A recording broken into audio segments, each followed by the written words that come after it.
कल्पना सिद्धांत भाग 2 में मैं आप लोगों का हार्दिक स्वागत करता हूं। मेरा नाम महेश कोड़ी है। वालचंद कला एवं विज्ञान महाविद्यालय सोलापुर स्नातकोत्तर हिंदी विभाग में अध्ययन एवं अध्यापन का काम करता हूं। कल्पना शब्द का अर्थ, मुख्य कल्पना और गौण कल्पना में भेद, रम्य कल्पना और उसमें अंतर आदि के संदर्भ में हम लोग आज चर्चा करने वाले हैं। कल्पना सिद्धांत भाग 2 में आप लोगों का पुनः एक बार मैं हार्दिक स्वागत करता हूं। पिछले भाग में हम लोगों ने कल्पना सिद्धांत की भूमिका, काव्य कला की उत्पत्ति, कल्पना के भेद के आदि के संदर्भ में हम लोगों ने जानकारी प्राप्त कर ली। तो इस भाग में हम लोग कल्पना शब्द का अर्थ, कल्पना और रम्य कल्पना के अंतर आदि से संबंधित जानकारी प्राप्त करने वाले हैं। तो सबसे पहले कल्पना शब्द का अर्थ क्या है, इसके संदर्भ में हम लोग जानकारी लेने वाले हैं। कॉलरिज को कल्पना के विवेचन की प्रेरणा कहाँ से मिली? कॉलरिज को कल्पना विवेचन की प्रेरणा विलियम वर्ड्सवर्थ के काव्य पाठ से मिली। उस काव्य पाठ का ऐसा गहरा स्थायी प्रभाव पड़ा कि वे उसकी विशेषताओं का विवेचन विश्लेषण करते रहे और अंत में कल्पना का वह स्वरूप स्थापित करने में सफल हुए जो शताब्दियों तक के विवादों को समाप्त कर दिया। 18वीं शताब्दी तक इमेजिनेशन और फैंसी, इन दो शब्दों के अर्थ में काफ़ी अस्पष्टता और अनिश्चितता रही है। इस अव्यवस्था को दूर करने का श्रेय एस.टी. कॉलरिज को चला जाता है। फैंसी शब्द ग्रीक के फंतासिया शब्द से उत्पन्न हुआ है और इमेजिनेशन लैटिन के इमेजिनातियो से उत्पन्न माना गया है। पहले फंटासिया से फंटास बना और फिर उसका संक्षिप्त रूप फैंसी हुआ। इमेजिनेशन का हिंदी रूपांतरण कल्पना शब्द प्रचलित है और फैंसी के लिए रम्य कल्पना या ललित कल्पना शब्द का प्रयोग हो रहा है। कल्पना शब्द का कोशगत अर्थ क्या है? कल्पना शब्द का कोशगत अर्थ है नई बात सोचना, मन की उपज, रचना करना आदि के संदर्भ में हम लोग ले सकते हैं। ग्रीक में फंतासिया का वही अर्थ है जो लैटिन में इमाजिनातियों का, पर समालोचना शास्त्र के अंतर्गत जब पारिभाषिक रूप में इनका प्रयोग होने लगा तो अर्थ का विनिश्चय आवश्यक हो गया और यह काम एस.टी. कॉलरिज ने किया। विलियम वर्ड्सवर्थ का काव्य पाठ सुनने पर कॉलरिज के मन में जो सुखद प्रतिक्रिया हुई, उसकी मीमांसा करते हुए समय इस निष्कर्ष पर पहुंचे कि कल्पना और रम्य कल्पना सर्वथा दो भिन्न शक्तियां हैं। कॉलरिज के शब्दों में अगर कहा जाए तो मेरे विचार से या तो मुख्य होती है या गौण। मुख्य कल्पना को मैं संपूर्ण मानव ज्ञान की सजीव तथा प्रमुख साधन, साथ ही ससीम मन में असीम सत्ता की शाश्वत सर्जन शक्ति की आवृत्ति मानता हूँ। गौण कल्पना को मैं मुख्य कल्पना की ही प्रतिध्वनि समझता हूँ। तो दोस्तों, अगले जो बिंदु है वह है मुख्य कल्पना और गौण कल्पना में भेद। जैसे कि पहला है मुख्य कल्पना पूर्ववर्ती है तो गौण या विशिष्ट कल्पना पश्चातवर्ती है। इसका विश्लेषण इस प्रकार से है। मुख्य कल्पना के अस्तित्व पर ही गौण कल्पना आश्रित होता है। मुख्य कल्पना द्वारा संचित सामग्री का ही गौण कल्पना काव्य सृष्टि के लिए उपयोग करती है। गौण कल्पना को काव्यात्मक कल्पना भी कहते हैं। मुख्य कल्पना पूर्ववर्ती है और गौण कल्पना पश्चातवर्ती। गौण कल्पना मुख्य कल्पना की ही प्रतिध्वनि है। जब तक ध्वनि नहीं तब तक प्रतिध्वनि कैसे संभव है? तो दूसरा है मुख्य कल्पना अचेतन और अनैच्छिक है तो गौण या विशिष्ट कल्पना चेतन और ऐच्छिक है। तात्पर्य यह है कि मुख्य कल्पना हमारे बिना चाहे और बिना जाने भी अपना काम करती रहती है, किंतु गौण कल्पना हमारी जानकारी में और हमारे चाहने पर भी काम करती है। कवि की इच्छा और ज्ञान के बिना काव्य रचना नहीं हो सकती। तीसरा है मुख्य कल्पना केवल निर्माण या संगठन करती है तो गौण या विशिष्ट कल्पना विघटन और संगठन, विनाश और निर्माण दोनों ही करती है। अर्थात मुख्य कल्पना का मुख्य कल्पना केवल निर्माण या संगठन करती है, इसके प्रतिकूल गौण कल्पना विघटन, संगठन, विनाश और निर्माण दोनों करती है। बाह्य जगत की वस्तुओं का ज्यों का त्यों उपयोग काव्य में नहीं होता। कवि आवश्यकता के अनुसार उनमें परिवर्तन करता है, कुछ जोड़ता है, कुछ घटाता है। मुख्य कल्पना में ऐसा नहीं होता। वह इंद्रिय गोचर वस्तुओं को केवल संगठित करती है, जोड़ती है, उनसे अपनी तरफ से कुछ भी हेरफेर बिल्कुल नहीं करती।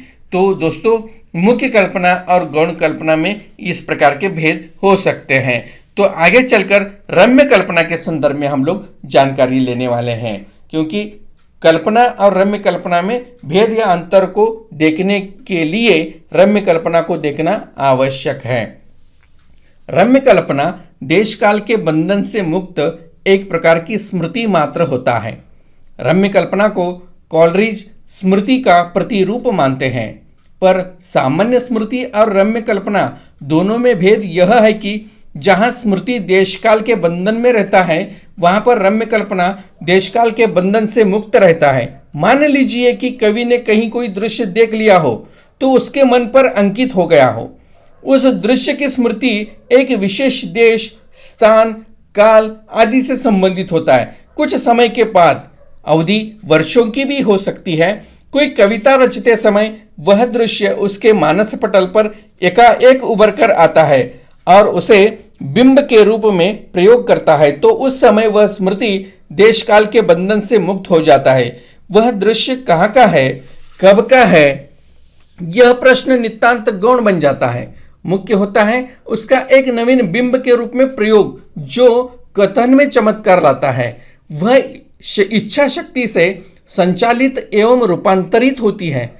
रम्य कल्पना का उपयोग कल्पना के समान ही ऐच्छिक और ज्ञानपूर्वक होता है। काव्य रचना करते समय कवि जब जहाँ जैसे चाहता है उससे काम लेता है। वह अपने उपयोग की सामग्री साहचर्य यानी सहचर होने का भाव नियम से ग्रहण करता है। रम्य कल्पना में संश्लिष्टता, जिसका अर्थ है जुड़ा हुआ, किसी के साथ मिलकर एक किया हुआ या संबंधता नहीं होती, बल्कि सभी वस्तुएं परस्पर विश्लिष्ट यानी विश्लेषण किया गया, अलग किया हुआ, प्रकट यानी व्यक्त ऐसे अर्थ ले सकते हैं। और असंबंध होती है, केवल संयोग से इकट्ठी हो गई होती है। उसमें साहचर्य मात्र होता है, कोई अंतरंग संबंध बिल्कुल नहीं होता। उसकी अंतिम जो है उसकी उपभोज्य सामग्री स्थिर तथा सुनिश्चित होता है। कल्पना जिस तरह वस्तुओं को रूपांतरित कर उनमें तादात्म्य में ला देती है, उस तरह की कोई बात रम्य कल्पना में नहीं होती।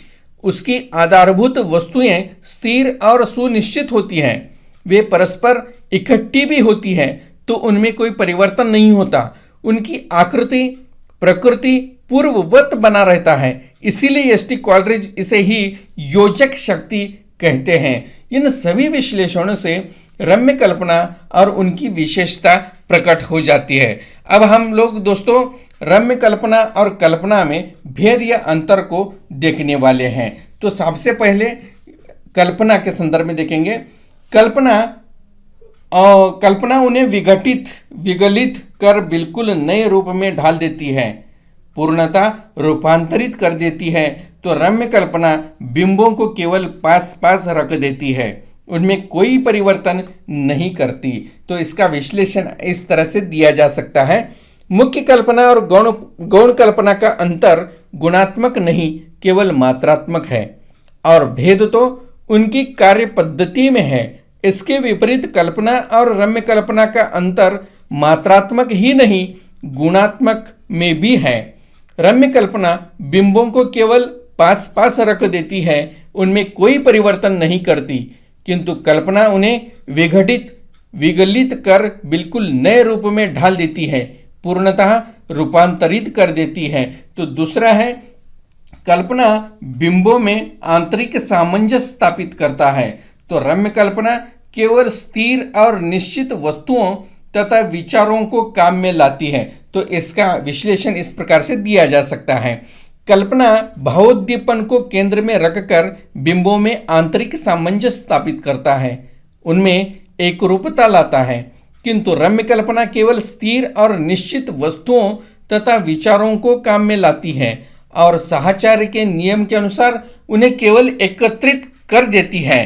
तो तीसरा जो है, कल्पना अंतःप्रेरणा, प्रत्यक्ष आदि अनेक स्रोतों से सामग्री ग्रहण करती है, तो रम्य कल्पना प्रधानता स्मृति पर निर्भर करती है। तो इसका विश्लेषण इस प्रकार से है, कल्पना अंतःप्रेरणा, प्रत्यक्ष आदि अनेक स्रोतों से सामग्री ग्रहण करती है, किंतु रम्य कल्पना प्रधानता स्मृति पर निर्भर करती है और उसी से अपनी सामग्री ग्रहण करती है। तो चौथा है, कल्पना की कार्य पद्धति जैव है, तो रम्य कल्पना की कार्य पद्धति यांत्रिक है।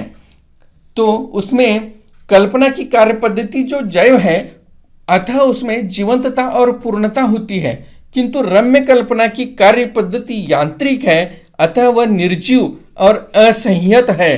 तो अंतिम है पांचवा, कल्पना प्रतिभा की उपज है, तो रम्य कल्पना प्रज्ञा यानी टैलेंट की उपज मानी गई है। इस प्रकार से इन सभी विश्लेषणों से, इन विवेचन से कल्पना और रम्य कल्पना में अंतर को देखा जा सकता है। तो अधिक जानकारी के लिए दोस्तों इन ग्रंथों का प्रयोग आप लोग कर सकते हैं, जिसमें पाश्चात्य काव्य शास्त्र के सिद्धांत शांति स्वरूप गुप्त जी हैं, मैथिली प्रसाद भारद्वाज हैं और कृष्णदेव शर्मा जी हैं। इन सभी पुस्तकों का आप लोग आधार ले सकते हैं। पुनः मिलेंगे अगले भाग में, तब तक के लिए धन्यवाद। तो आप लोगों को यह कैसे लगा? कल्पना शब्द का अर्थ, मुख्य कल्पना और गौण कल्पना में भेद आदि के संदर्भ में जानकारी। आप अपनी प्रतिक्रिया अवश्य दीजिएगा। पुनः नए विषय के साथ, नए टॉपिक के साथ पुनः मिलेंगे, तब तक के लिए धन्यवाद।